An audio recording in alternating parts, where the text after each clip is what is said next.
then I'll send everybody the recording. Okay. Okay, let me go ahead. I'm gonna read this for you guys, okay? So we have it Okay. fresh in our minds. Okay, let's see. All right, so you and another professional are in private practice together. You came into the private practice because you had been having a difficult time getting in onto insurance panels as a solo practitioner. You met your new private practice partner at a networking event, and she was on numerous insurance panels. You specialize in working with teenagers, and she felt that this would be a nice addition to her practice since she prefers to work with adults. Things have been going well, although you have been frustrated with some of the limitations of managed care. You have had a few situations of not being reimbursed for services due to what appears to be technicalities in billing. You've also experienced the difficulty of a client hitting the maximum number of allowed mental health sessions and being pressured by your private practice partner to refer the client on to a local free clinic, in spite of the rapport you had developed with the client and the client having some self-harming behaviors. This has left you uncomfortable, but in the interest of running a business, you dutifully refer the teen client with self-harm tendencies to a local no-cost clinic. You now have a teen client who has been running away from home. After 2 sessions, you learn that the client's episodes of running away are caused by verbal fights between the teen's parents. You recognize that what really needs to occur is marital therapy for the parents. You make this recommendation and the parents respond favorably. However, their healthcare insurance does not cover this benefit, and unfortunately, they cannot afford the out-of-pocket expense. You consult with your private practice partner about the possibility of providing several sessions of marital therapy pro bono, but she indicates that it is common practice to provide marital therapy and bill instead for an individual session under the insured's name, and instructs you to do this so that the private practice can obtain income from the service. When you express discomfort, she again indicates that it is common practice and offers to see the couple herself for marital therapy and bill for individual sessions. Okay. Thank you for reading that. You're so welcome. Do you guys want me to read what we have to do as part of this, or how do you feel? I would vote, I don't think we need to. I have it in the background. I mean, we have, the main outline. Okay, great. Cool. So what do you guys think? There's a lot going on here. I mean, I see a lot. Yes. Yeah. But the 2 main issues that I see, and one of them is questionable because I don't know what license this person has, but the first would be asking them to perform group or marital therapy with an LPC license and then obviously the ethical issue of coding it for the insurance company the way that they're doing it. That's completely unethical. And doing that. The very first part, although that there's maybe some ethical resistance in moving them along, like legally, there's not a problem with moving them along because they can't, if they signed a waiver at the beginning saying if they can't pay for service, they can't pay for service. So you need to refer them to a service. But isn't there, in the code of ethics, you're looking out for the best interest of the client? And if the client is self-harm, I can see how she wanted to go pro bono. I have a problem where I see 2 sides of everything. So in that she did find them counseling. She didn't leave them out. Like I said, as a counselor, I'd have an issue with it. Like I would be concerned. And here's my other thing, and then I'll just kind of sit back for a second. But from what I'm getting, she is a private practice partner, is what I'm getting. So, or he or she, it doesn't say, but as a partner, I should have more say in the way that my company, like I'm partnering in with you. But then on the other hand, I'm not able to, from what I can read from the description, to have much of a business because I'm not being able to be affiliated with insurance. So I need this person. So it almost feels like there's an ethical issue of I'm being pressured because they have the advantage of having insurance and I don't, almost like a bullying from my partner in a way. Mm-hmm. I think the issue, just from looking at the big picture, is the relationship between the two, because as a partner, there needs to be more clear communication to benefit the practice and the clients. And then you've got the ethical issues. And then you've got looking out for the best interest of the clients. I think they need to get on the same page. Yeah, because I think, you know, relationship wise, it wasn't okay for, you know, her partner to take on that couple and just be like, well, I'm just gonna do the individual counseling myself. You know, because she was the one that asked about doing counseling with them in the first place and already built that communication with the couple before, you know, her partner went ahead and just said, oh, I'm just gonna do it myself. I'm gonna have them as my clients now. But Yeah, they need some set guidelines. But also, did I cross the bounds by offering free counseling to the parents of because my client is actually the kid, right? The parents aren't my client. Yeah. Oh, gotcha. Yeah. Right. But but the referral is not stepping out of bounds. And right now, there has been no the referral is not stepping out of bounds, but the willingness to take on a married couple, don't you, like in Colorado, you need a separate license to do a group marital counseling and label yourself labeled as such. Where does it say that? Like as an LPC, you cannot see a couple? You can, but you can't label it as marital counseling, group marital counseling. That's what the separate license is for. Okay. Like there's a way you can't misrepresent, you have to represent yourself as a license, an LPC. Yeah, as an LPC. And not an LF or LMFT. MFT. But you can see couples and do family counseling. Yeah. Can you just scroll up a little bit? I keep trying on my end. Sorry. No, you're good. Like that imaginary break when you're in the car on the passenger side. I mean, the main issue is the insurance fraud being committed to me. I mean, it's just flat out.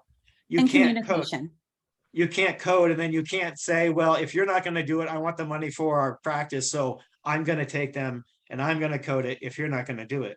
And then it has to do also because the technicalities with the billing and then with the insurance. And I thought there was another one, but that might have just been the two. I think that there is something ethical in there about deciding that my time with this person is no longer financially viable, so I am just letting them go. I think that there should be, at least if you have to do a few pro bono sessions in order to make that transition well, I think you should. Or I do get that you can't just make your services free, but you need to set up a healthy transfer. And I think that's where question 2 comes into play, where you would involve the client or their custodial guardians in that decision process of, okay, this is what's going on. There was no pro bono on the first case, Nicole. She didn't offer pro bono for the one that had to move to a free service. That was the second case for the parents. True, but the person in question is not comfortable with how that went down. I agree. That's where I think the bullying came in somewhat from an unprofessional workplace, which would be like, we'll get into the codes and stuff, but right, there's a couple in there. Abigail, what do you think? In terms of the transition? Or what do you think, if you were to look at this, what would be like the 1 or 2 main issues to define?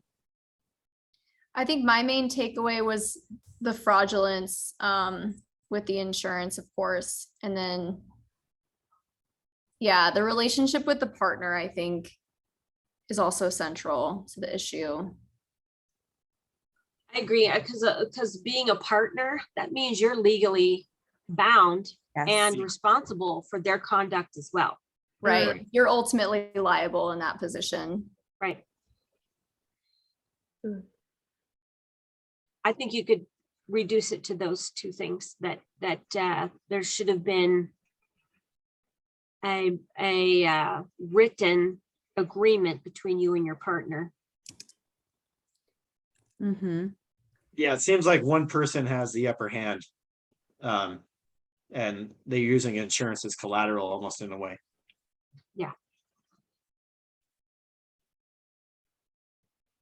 The, Okay.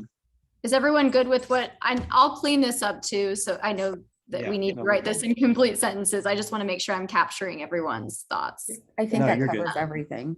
Okay, Okay. it looks good. Okay.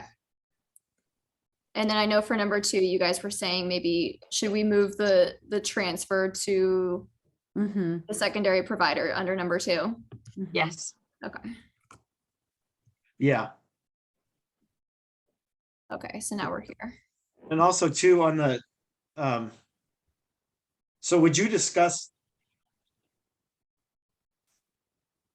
I would be, if I was told that by my partner, I would discuss with the parents who they're not my clients yet. I would be honest with them as to what my partner wanted to do. I would too, but I also agree with this in a sense, because you want to have your trust built with this teen who is troubled. And if you're seeing the parents as well, that might cause, some worries for the client.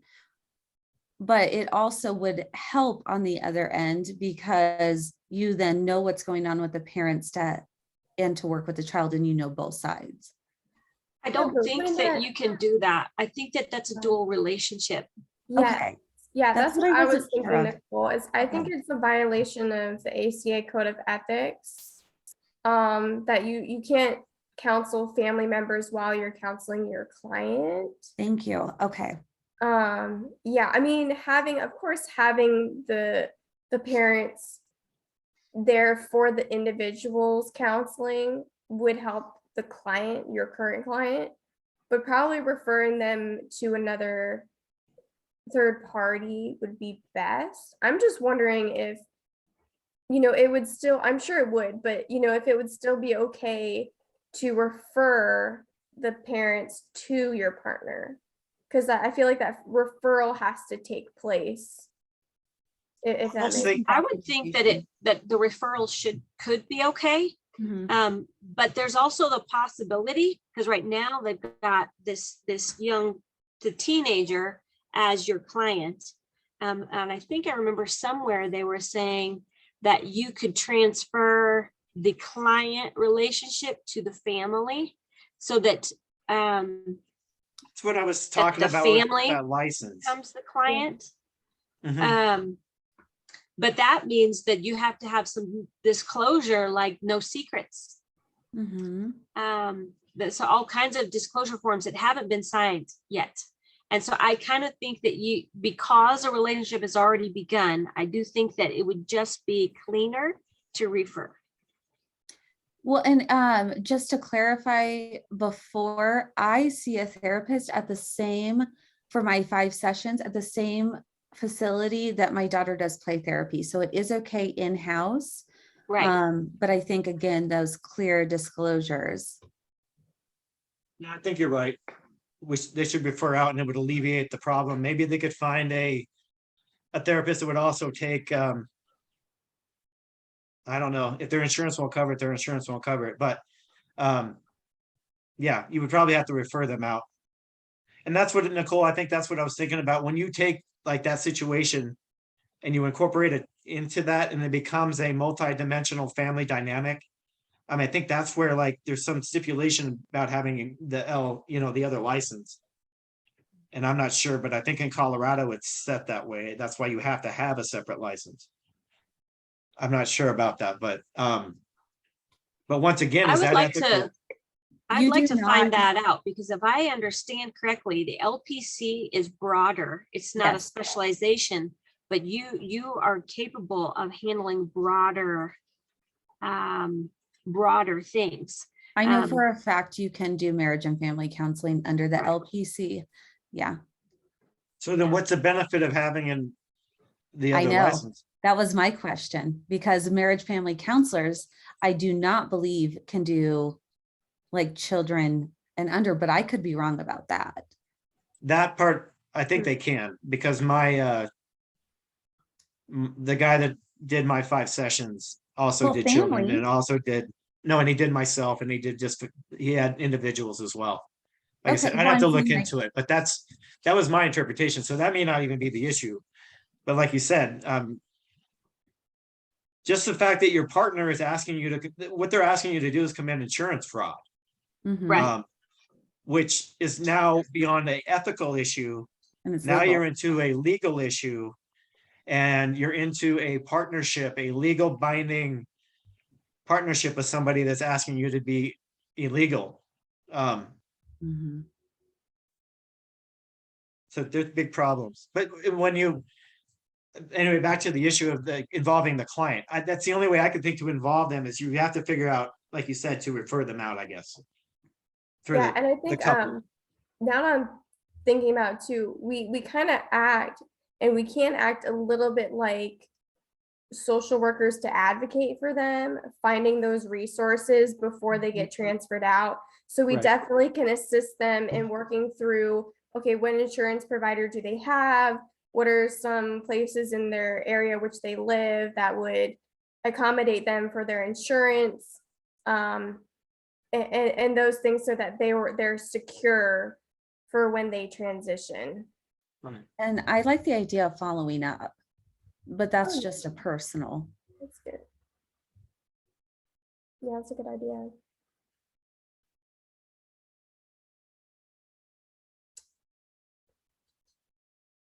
So we kind of went through some relevant code of ethics. Does anybody know the exact code for any of these? I do. I looked it up. You do? Look, way to So- go. So on the code of ethics, C6B, reports to third parties.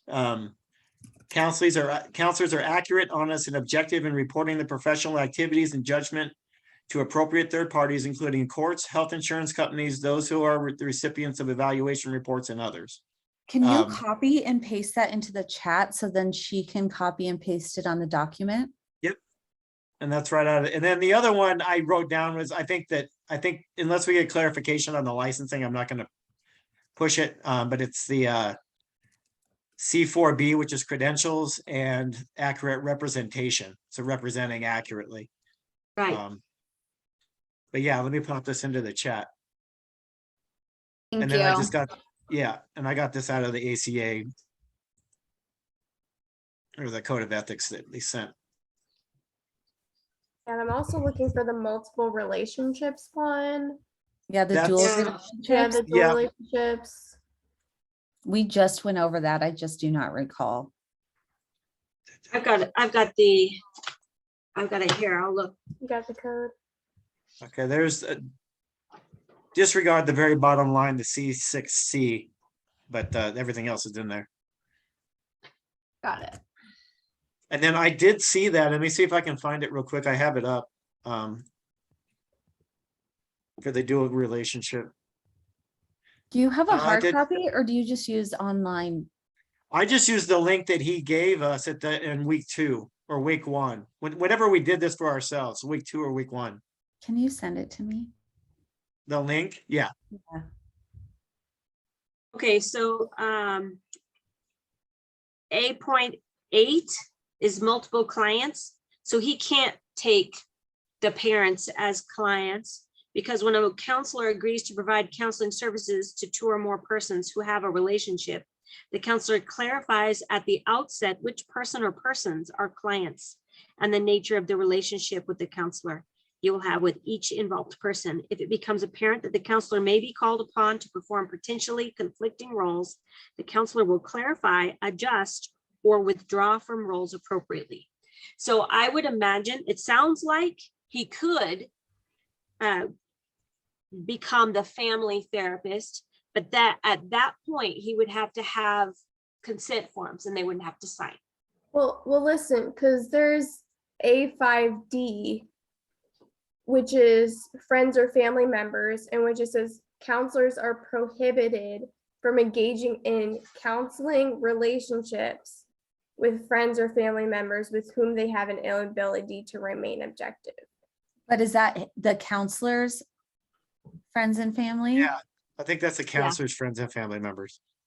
Are you Or sure? if you've been seeing one person, let's say, in fact, one of the things in my thing, if you have been in a relationship, a counseling relationship with one client for a long time, and now they're asking you to testify in court against the other parent, that is a dual relationship. You cannot.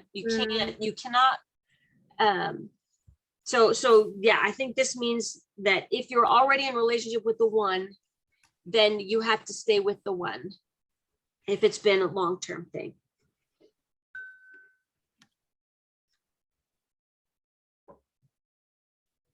I'm still trying to So- find that link for you here. If you can't, No, I know it's here. I just got to find it. Oh, here it is. Okay, wait. I got it. A6D, role changes in the professional relationship. When counselors change a role from the original or most recent contracted relationship, they obtain informed consent from the client and explain the client's right to refuse services related to this change. Examples of role changes include, but are not limited to, changing from individual to relationship or family counseling or vice versa, changing from an evaluative role to a therapeutic role or vice versa, changing from a counselor to a mediator role or vice versa. Clients must be fully informed of any anticipated consequences, financial, legal, personal, therapeutic, of counselor role changes. So it is possible, but you have to obtain informed consent. She just would not, or I think it was she would not be able to do two separate counseling sessions, but she could combine them. Am I understanding that? That's correct. Okay. So you could be like, I am the family counselor now. We have all signed paperwork saying that that's what it will be. And they could, even as a family counselor, I believe you can still see each person individually, but your client is not the individual, but the family. Okay. Because you've just redefined your relationship. Perfect. That link's on there, Abby. Oh, thank you. Yeah.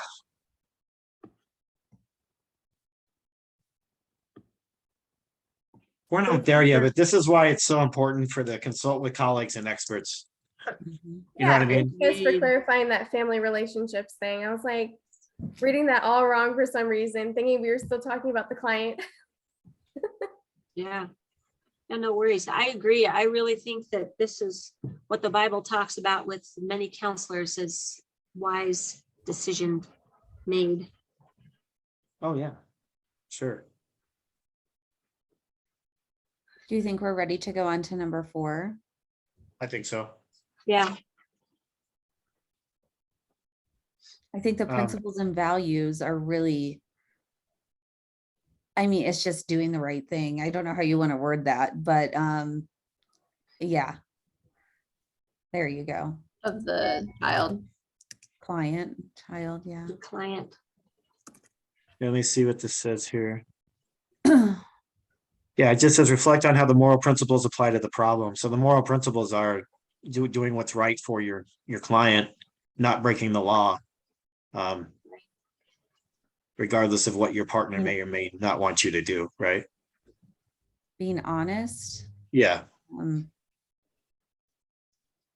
Integrity, honesty, Yes. communication, Yes. authenticity, Yes. transparency. You might have to slow down. So she can Sorry. read. I wasn't looking at, I'm sorry, I was looking at the code. I wasn't looking at the screen. That's all good. There's also a measure of self-care in this, because the counselor who is being asked to do unethical things would be really not handling themselves very well if they went along with it. When there's something about giving away free counseling services too. I mean, I understand like a prorated service, but when you start going pro bono, how do you decide who's worthy of getting free services and who is not getting free services? Well, my and question is the same.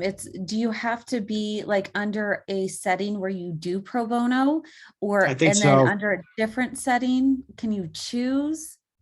I think Yeah. it's like Dr. Klein said, you have to have separate sets of paperwork for different things.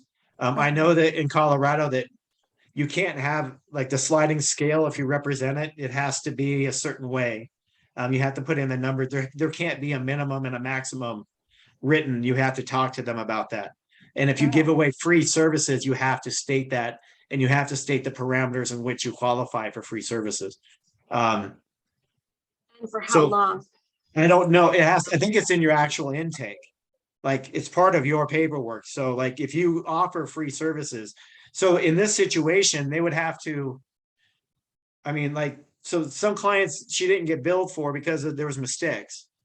And then some she wanted to give away free. So like, if I'm a client and I can't afford services and I'm referred somewhere else, right?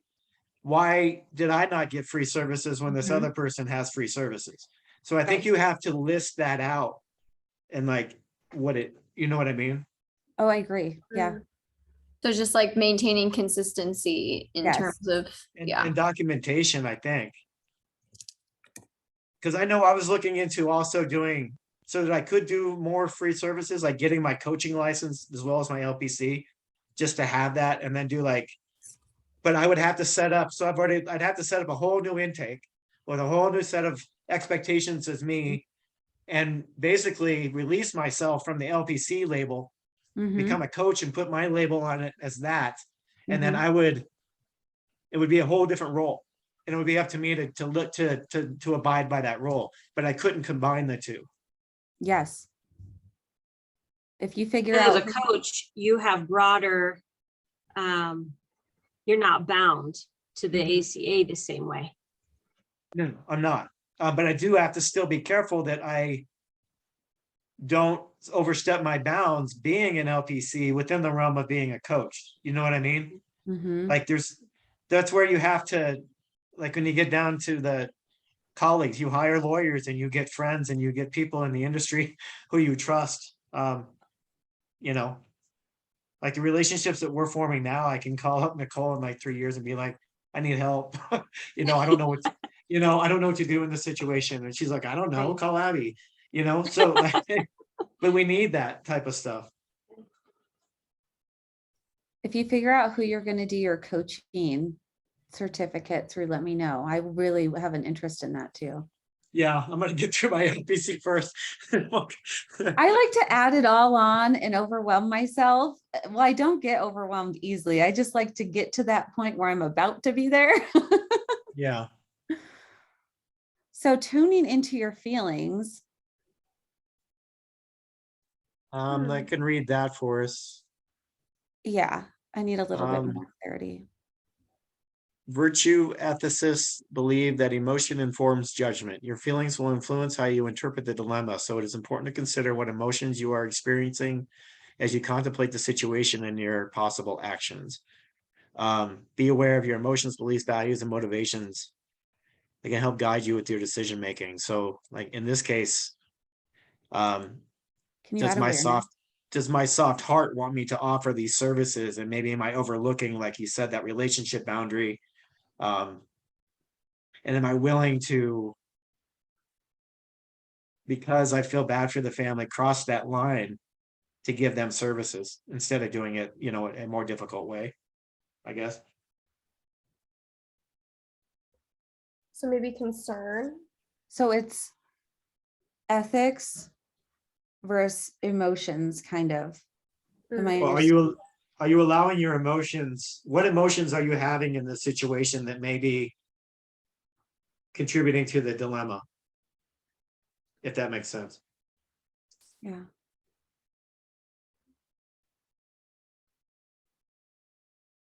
Feelings will influence how you interpret your dilemma. So it is important to consider what emotions you're experiencing as you contemplate the situation and your possible actions.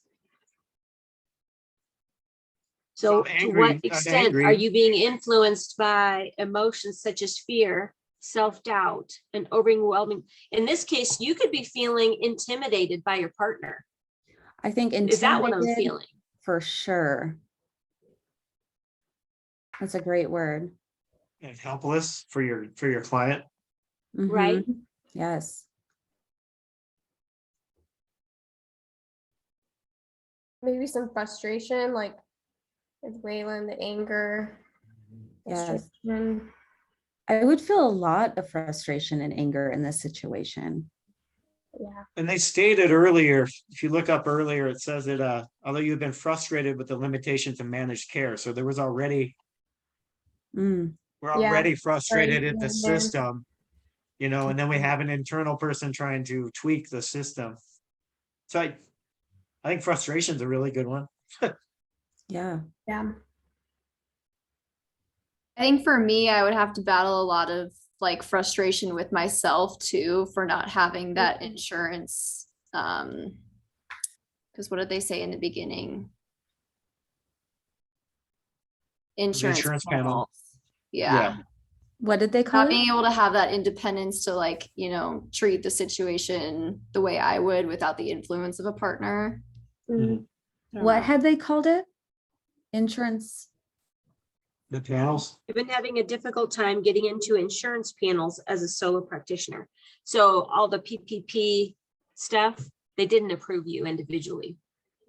Yeah, the Okay. partner is the one with those Yeah. connections. So, and that's what I mean. It almost feels like they have the power in the relationship, back to what you were saying at the very beginning. Because they have that leverage of, well, I had the insurance and you had to come to me. And I could be reading into that way too far, but I see that as a problem. You know what I mean? Initially, just in the relationship between the counselors. Yeah. I guess my question is, why do they have, it doesn't seem like a partnership. It seems like one partner is definitely the boss and one is not. Yeah. Hierarchy, yeah. And not a good mentor. No. I would feel No. like I would feel down too. Like you left this business in hopes to like better your career. You don't have to put that as just personal.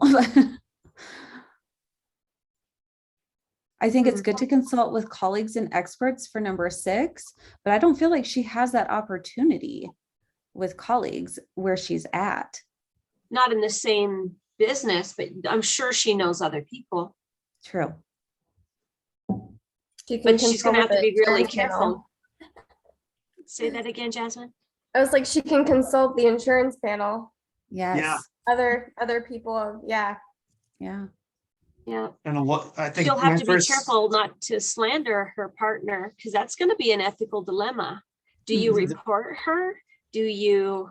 my first call is to a lawyer Yes. Yeah, Yeah. it's a good idea. Yeah. or a consultant. I know there's consulting firms which are mostly lawyers, but just for counselors, you know what I mean, that deal with these Mhm. issues. I mean, I know that's financially constrictive. But Nicole, you bring up a good point. You're in a partnership that just can't be dissolved because you have clients together. So you do have to be very careful on how you report.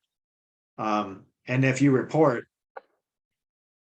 you're also have to prove I would think you would also have to prove your own innocence because you're a Right. part of that partnership. Yeah, you might be reporting on yourself in a way. Mhm. That's where I think you had a good point, Waylon, to consult with a lawyer or consultant to see how to handle the matter. Yeah, protect yourself. Mhm.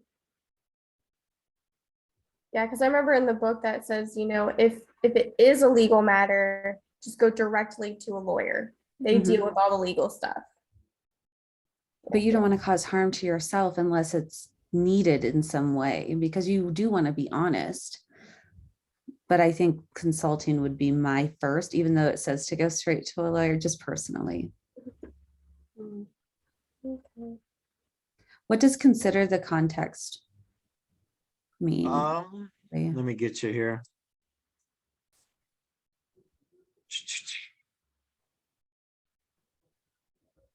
All right, keep in mind that your worldview will affect how you interpret the dilemma, and the client's worldview and culture may differ from their own. The resolution to this that is chosen for the dilemma must not only feel right to you, but must be appropriate for the client. It is important to remember that decisions occur in a context. Therefore, it is useful to reflect on the personal ramifications of a decision for the client's family members, the community, and other professionals. So could we consider the context of what ramifications this will have on our actual client, which is the child? Client, parents, partner, and self. Well, and her other clients as well.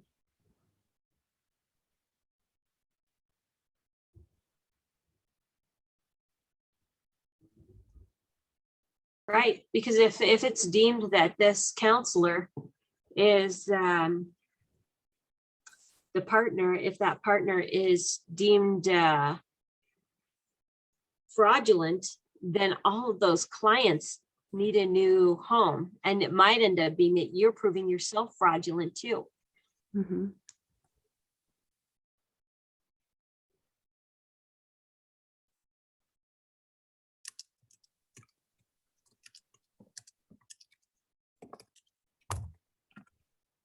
What if the worldview of our client, who is a child, is raised in an environment where he cannot and does not feel comfortable going against the wishes of his parents, and he truly doesn't want you as his counselor to also see his parents, but he won't say that to you because of the way their family structure is set up? I mean, think of something like that, to where because that child is our actual client. Yes, yeah. So to jump to his parents, he or she may have a problem with that, but what if their worldview is not, they're taught not to oppose their parents in any way? So could that be damaging to our client, to that child? Yeah. Sure. Oh, definitely. I did counseling with my 16-year-old, and because I study this field, she doesn't want anything to do with it. And you could see how she wasn't opening up and she was closed down because we were doing it together. So I definitely can see that side. It's a great point. Especially a teenager.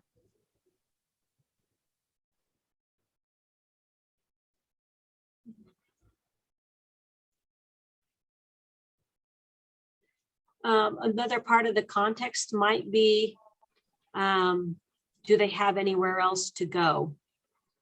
The other client, you were able to refer them to a free clinic.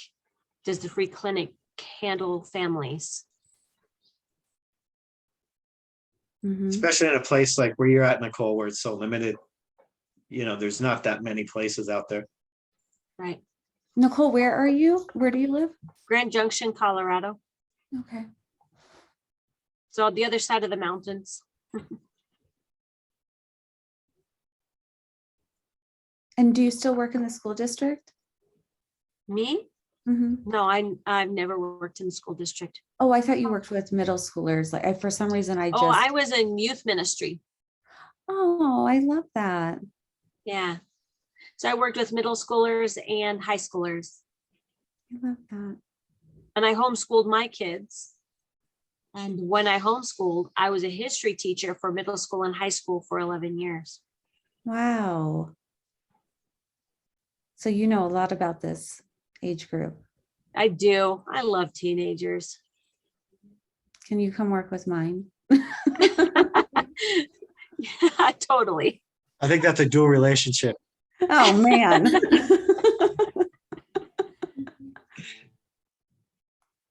When considering the outcomes, tell me if you want me to pause, but for me, I feel like for the actions, I don't know if I would want to start with a communication with the partner to make sure that, to see if we can get on the same page, or go directly to consulting and lawyer. What are your thoughts? My first action would be to sit down with my client and say, I'm not comfortable with insurance fraud. So I'd like to be able to refer these people out, and then we need to come to an understanding. And then if there's any, what is the term they kept using? It's common practice. Then I would directly go to a lawyer. But I think as a partner, I think you owe that. I mean, you have to have that discussion. You know what I mean? Mhm.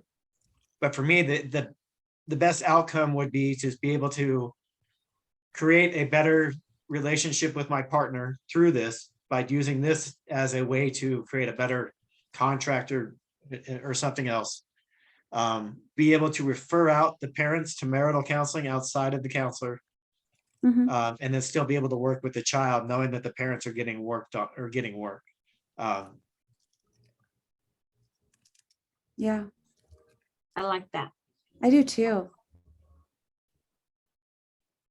I think I'm a little more on the extreme side of things with this because the insurance fraud has already happened, it appears. Your partner has already committed a crime.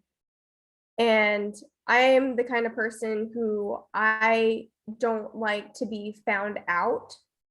You know, if I feel like something is wrong or I did something wrong and didn't report it, like, you know, in the like for crimes anyway, if you are a witness and you didn't report it, you're guilty. So for Mission clarification, accomplished. did she commit a, and this is where, because my answer is going to change. So Yeah. did she commit a crime by just asking you to code it that way? I don't know that a crime has already been done. Because it says, hold on, because the way I'm reading it, let me look at it again. Because if you're right, if a crime has been committed, there's no talking. You have to report it because it's my license. You know, Right. Yeah. Would you consider not billing going against? but they haven't done it yet. So far as I can see, she's Okay, I see. Yeah, because so at the very end, yeah, it says she again offers to see the couple herself for marital therapy and bill for individual sessions. She's offering it to you.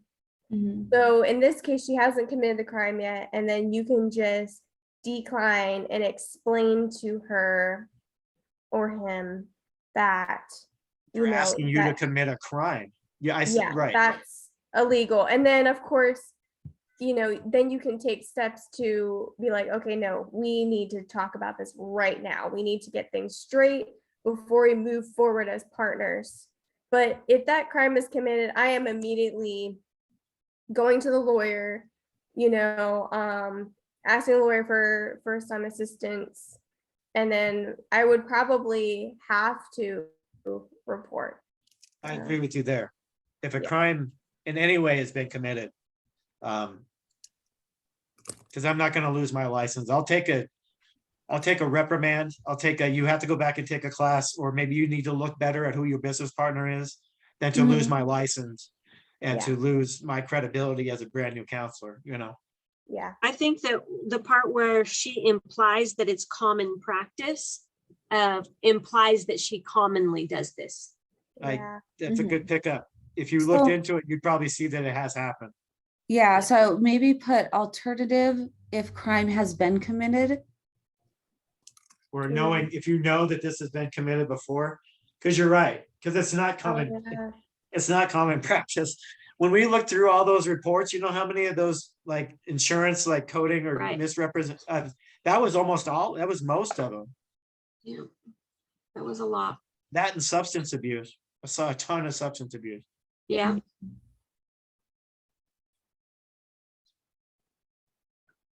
And sex with your patient, like, yeah, and sex those with were your the client. three. Those were the three that I saw. That was just so much. It was like, wow, seriously? Although with some of the substance abuse, this was a substance abuse counselor.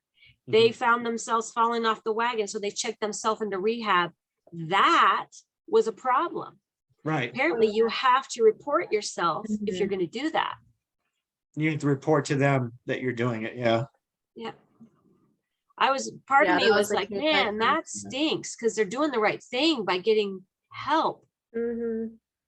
I think when I saw that, because that was in your description, and when I saw that, I was thinking that you're almost like they don't want to see you hide it and being sneaky by not telling them. So by reporting yourself beforehand, you're not, it's transparency, I think, is what it is.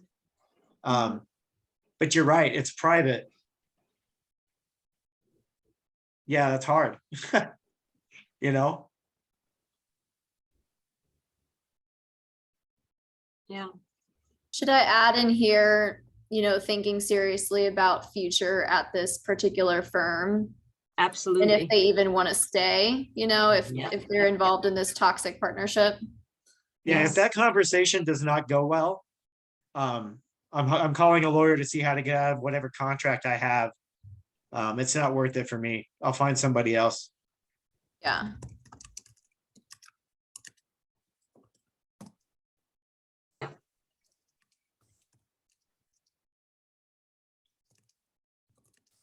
But it's stuff like this that you hear that just gives us such a bad name too, Mhm. and helps build that stigma. All this stuff makes me go, I get why so many counselors don't take insurance at all. Yes. Totally. Mhm. I do get it.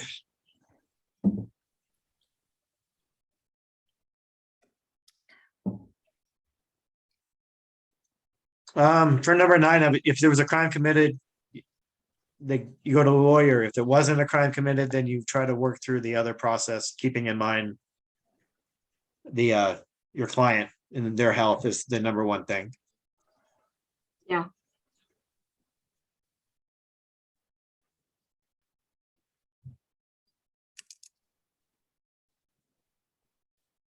I'm sorry, can you repeat what you said? If no crime is committed, I completely. Try to work it out with a partner. Yeah, and try If it to, can't be worked out, then you find alternative to Right. the circumstances.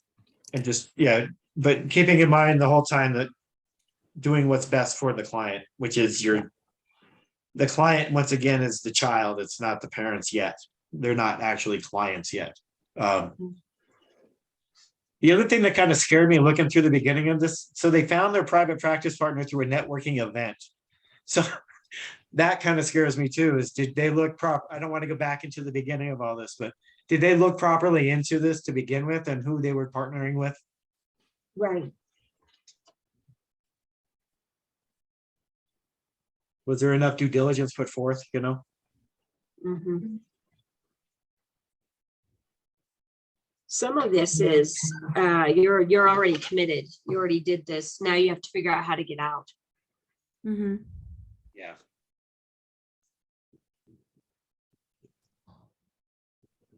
That's how we learn though, unfortunately. A lot of times, God will present those things in our lives to make sure we don't do them again. So important to find good people to work with.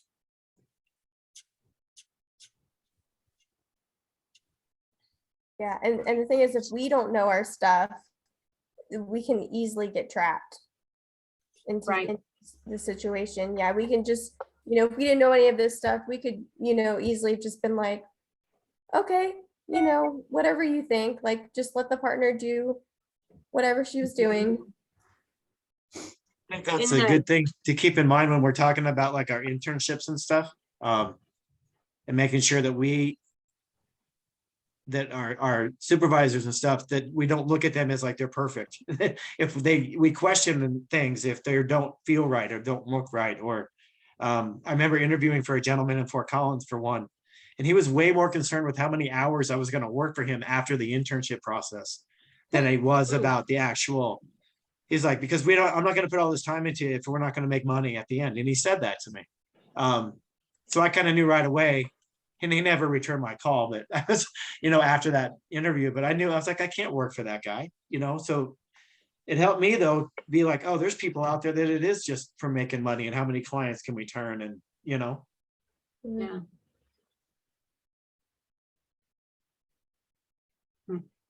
Do you have a practicum intern site, Waylon? I do. It's at Foundations Church down in Loveland. Oh, yeah. So I was pretty fortunate to get into a Christian organization. Yeah, I was like, because you're close. I interviewed at so many places, so I was gonna help you out if not. Where are you, Shayla? I'm in Wellington, Colorado, same as Waylon. What was Right, but your I mean, where internship? was your practicum site? Oh, I'm doing it through Summit Stone. I know a Mm. couple people over there. And then while I'm there, they're going to give me a scholarship and pay me, which is great. Wow. Yeah, and then they're gonna pay for me to get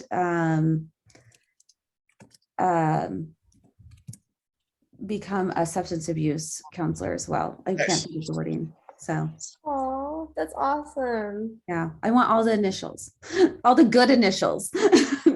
Yeah. I was talking to my counselor earlier. I was like, I feel like we all like consider all of these diagnoses and like, what could I have? What could my sister have? And Oh, yeah, totally. I'm looking at this going, oh my goodness. I Yeah. relate to that and this and that. it's so much information being thrown at us. I just want to absorb it all. Yeah. But it's hard. It's Like drinking even from thinking fire about- hose, though. Yeah. Well, even talking about the insurance, I would have no idea how to go about that. Mm. They'll So- tell us. Yeah. Yeah, they'll tell us. Okay. I'm like, that overwhelms me that I didn't even think of that. Well, just contact them and so it won't start until August, you know what I mean? And then Yeah. practicum will be first. There's only a certain amount of hours and they'll go over that during residency. I'm sure we're gonna like beat that to it. We're gonna beat that down. Like they're gonna tell us everything we need to know. If not, you ask them every single question you need to know from there. So Yeah. Yeah. I guarantee you there will still be a few things that nobody thought of. no, Yeah. Well, hopefully they will. Come up. what's that? I was saying, Jasmine? hopefully they oh, sorry. Oh no, Yeah. I was just saying that, you know, we can feel like we have all the knowledge about counseling, but there's always going to be something to come up that we don't know. No, I Mhm. agree. Jasmine, where do you live? I'm in Virginia. Oh, okay. I'm in like Washington, DC area. I wish I lived out in Colorado. That would Have be you the- ever lived in Colorado? No, I used to go every year with family for ski trips. Oh. And I have cousins out in Colorado Springs, so I would come and visit them. Nice. Now you get to come back and visit. Yeah, I'm super excited. I'm super excited. I just can't believe it's like just right around the corner though. It just 2 has gone by weeks. so fast. Yeah, no. All right, guys, is there anything else you wanted to add? Mm-mm. No. I Abby, think you're we awesome. might owe Abby some Yeah. coffee or something for Yes. being willing to Yeah. write this up. Yeah, Oh we'll my take you gosh, to what's lunch your or dinner address? when we get there. Yes. There you go. We'll send you a care package. But we'll Yes. just get, we'll You just take guys care are of her so- residency. Yeah. Yeah. I'll workshop this and send it to you at some point in the next Okay. couple of days so that everyone can post it. Sounds That'll good. work. Thank you guys. No, thank you. I'll go ahead and